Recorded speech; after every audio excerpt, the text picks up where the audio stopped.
2,000 years ago, someone sealed a set of ceramic jars and buried them deep inside a hidden chamber. No one was supposed to find them. But now, scientists have cracked them open. And what they discovered inside wasn't treasure.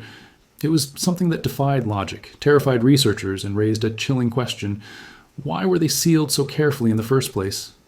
And who were they meant to protect? Nearly 2 millennia ago, during the height of Greco-Roman Syria. In the eastern reaches of the Roman Empire, where ancient Syria met the great caravan routes of Mesopotamia and Egypt, a culture thrived that blended Roman engineering with deeply rooted Middle Eastern spiritual traditions. This was a world of bustling trade, sacred temples, and hidden knowledge, a place where science, magic, and religion were not separate but intertwined. It was in this context that sealed ceramic jars played a unique and often ominous role. Far more than simple storage vessels, they were used for burial rituals, medical concoctions, and even arcane practices meant to bind disease, evil, or unclean spirits. Apothecaries in Roman Syria were known to prepare mixtures of mercury, lead, herbs, and animal remains, all tightly sealed in wax-lined clay jars. In times of plague, these containers were sometimes buried near homes as desperate offerings or protective wards. Many of these jars were deliberately made impossible to open without breaking them, sealed with thick layers of resin, pitch, or bitumen, and reinforced with rope or metal clamps. And while thousands may have once existed, only a tiny handful have ever been found intact, unbroken, and unopened. To the people who made them, containment was everything. Whatever went in wasn't meant to come out. In the early 2000s, archaeologists in northern Syria uncovered an unusual burial site. Tucked beneath a windswept plateau near the ruins of an abandoned Roman-era outpost, a team of archaeologists began clearing a partially collapsed stone structure. At first, it appeared to be yet another small tomb, unmarked, undecorated, and largely forgotten by time. But as the team descended into what remained of the burial chamber, they found something unexpected. A set of 5 intact ceramic jars, sealed with a method unlike anything they'd seen before. Each jar was positioned upright along the eastern wall of the chamber, partially buried in compacted sediment. They varied slightly in size, but all shared the same construction, thick-walled terracotta, with necks coated in hardened black pitch, and sealed under several layers of wax and cloth. No inscriptions, no symbols, no identifying marks at all. What immediately caught the team's attention wasn't just the preservation, it was the airtight integrity. After nearly 2,000 years underground, not one seal had cracked. The jars appeared untouched since the day they were placed there. To archaeologists familiar with the region, this was extraordinary. Most burial goods decay, collapse, or fall victim to looting within decades. Yet here, 5 jars remained perfectly preserved, as if someone had gone to great lengths to ensure that whatever was inside them would stay trapped, indefinitely. Adding to the tension was a note from early 20th century colonial surveyors, who recorded a local legend passed down by nearby villages. "There are vessels beneath the hill," it read, "that should not be opened. They carry a sickness or something worse." The team took those words as superstition. At the time, after careful transport and containment procedures, the jars were taken to the Institute of Archaeological Science in Damascus. Given the jars' age and pristine condition, researchers opted for a non-invasive approach first. High-resolution CT scans revealed dense internal layering, clumped material surrounded by irregular voids, suggesting both solid and semi-solid content. Using multispectral imaging and thermal mapping, the team noted faint chemical signatures leaking through the clay, most of which were unidentifiable. Still unsure of what was inside, a microdrill was used to extract a tiny sample through the wax seal of the first jar.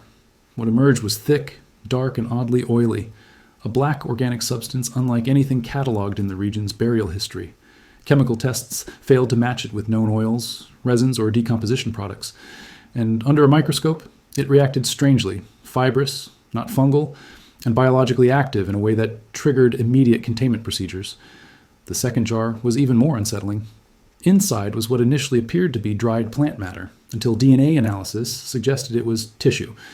Partial proteins and degraded DNA indicated it was once organic, possibly human, though fragmented beyond certainty. It wasn't embalmed, it wasn't decomposed, it was just dried out, as if it had been cured by something unnatural. Then came the third jar. Inside was a compact bundle, carefully wrapped in 3 layers of cloth, tied with a fiber cord and coated in ash.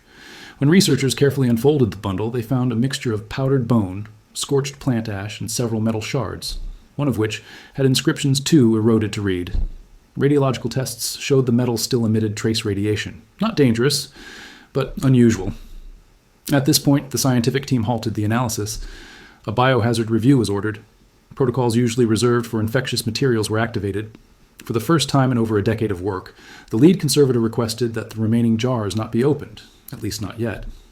What began as a standard archaeological cataloging project had become something else entirely, but it wasn't just what they found. It was what didn't make sense. The black organic substance from the first jar showed biological behavior that defied classification.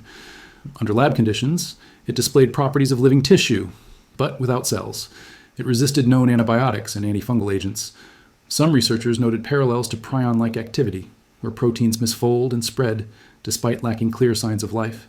It wasn't infectious in the traditional sense, but it wasn't inert either. Then came the metal fragments found in the third jar.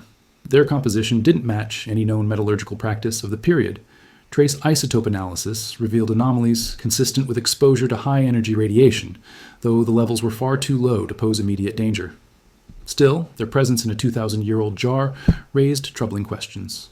Equally strange was the ritualistic precision of the wrapped bundle. Every element, the powdered bone, the ash, the cord, was arranged according to patterns seen in ancient Near Eastern texts describing binding rites. These weren't remnants of a burial offering. They were tools, possibly used to contain something, rather than preserve it. One internal report circulated among the team included a chilling line.